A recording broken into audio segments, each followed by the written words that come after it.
Hey, what's going on? You know who it is. You know what it is. All right, you guys, peep gang. This your boy Town Biz. So we are approximately 2 months and some change away from Terrence Crawford and Canelo Alvarez. So this fight will take place September 13th and Allegiant Stadium, home of the Las Vegas Raiders, formerly known as the Oakland Raiders. They will always be the Oakland Raiders to me, but nevertheless, everything is set in stone. We have a fight date, we have a location, and we have a venue.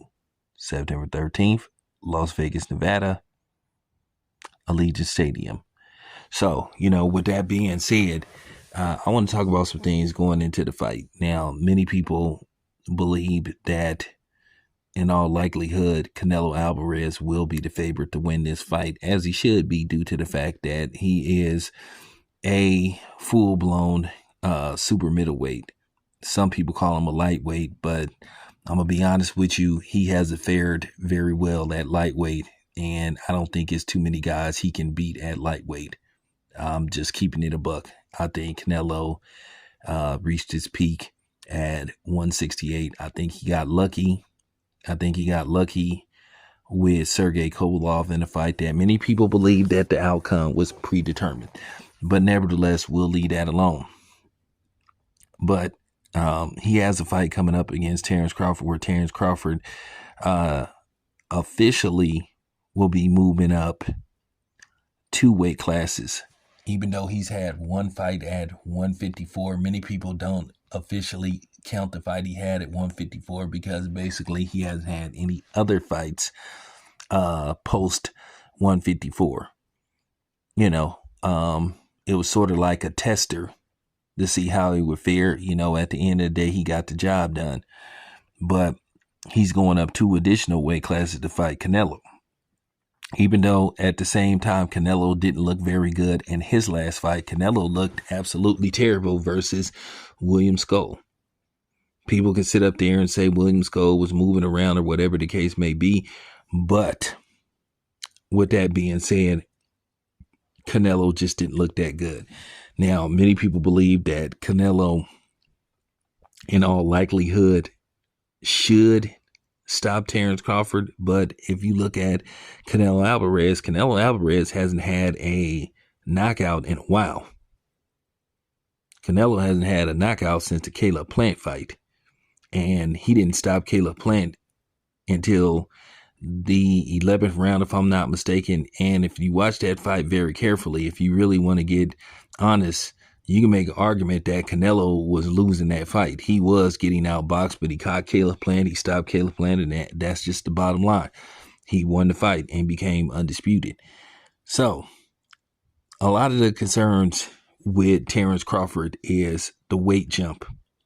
Once again, he's jumping up 2 additional weight classes from 154 to 168, and they believe that 168 could be problematic for Terrence Crawford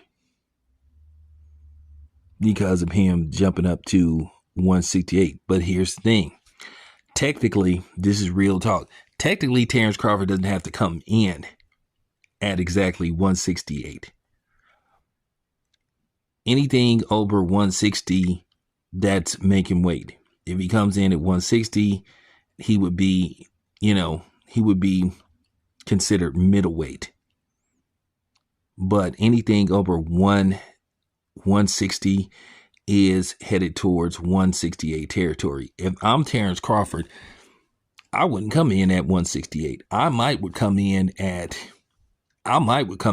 maybe 162. Maybe at best 164.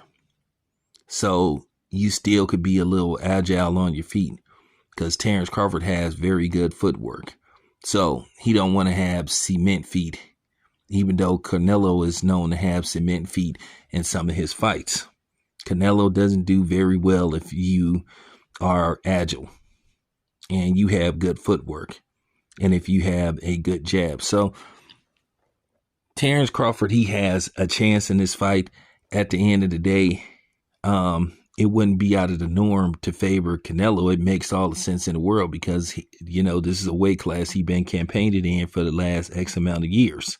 So it's understandable why Canelo would be the favorite. But if I'm Terrence Crawford, I'm considering coming in somewhere in between 162 to possibly at best 165, because he really doesn't. Because keep in mind, even though Roy Jones Jr. fought Ruiz at heavyweight, Roy Jones Jr. came in at 193.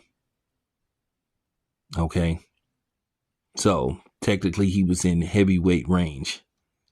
So with that being said, if I'm Terrence Crawford, I probably would consider coming in somewhere between 162 to 165. And that would be my best bet. You still want to be light-footed. You still want to be able to move around. So it's going to be interesting to see how Terrence Crawford carries the weight. The first 5 rounds is going to be very interesting to see how this fight is going to go. I think if Terrence Crawford keeps a steady pace, he's going to have to pick his spots. There may be some moments in the fight where he may have to semi-trade with Canelo, but the best bet for Terrence Crawford to have a chance of winning this fight is to pick his spots. Do I believe Terrence Crawford can hurt Canelo? We'll just have to see. And Terrence Crawford is deceptively incredibly strong. He may be stronger at that weight class. You never know, but we will find out. Everybody is saying, well, what's going to happen when Canelo lands something meaningful? Yeah, well, we're going to have to see. That is the question mark. Can Terrence Crawford handle Canelo's punches? Now, Canelo isn't a super one-punch knockout fighter. He can break you down with punches because at the end of the day, Amir Khan is Amir Khan. We all know that Amir Khan never had the best chin in the world. Canelo overwhelms you. You know, it's very few fights he had where he landed one punch that put a guy's lights out. So I think for the most part, Terrence Crawford, as long as he can absorb Canelo's punches, and that would have to be periodically, I think he has a chance of winning this fight. Like I said, he's going to have to pick and choose his spots. You know, he's going to have to really use his ring IQ versus Canelo. But the reason why some people say Canelo could possibly lose this fight is because Canelo hasn't had a knockout once again in a while. He hasn't stopped anybody. Hasn't even came close to stopping anybody. It's a difference between knocking somebody down and then basically being on the verge of stopping them. So that's going to come in play. So we're just going to have to see. But nevertheless, only time will tell. We will find out shortly come September 13th. This your boy Town. I'm out.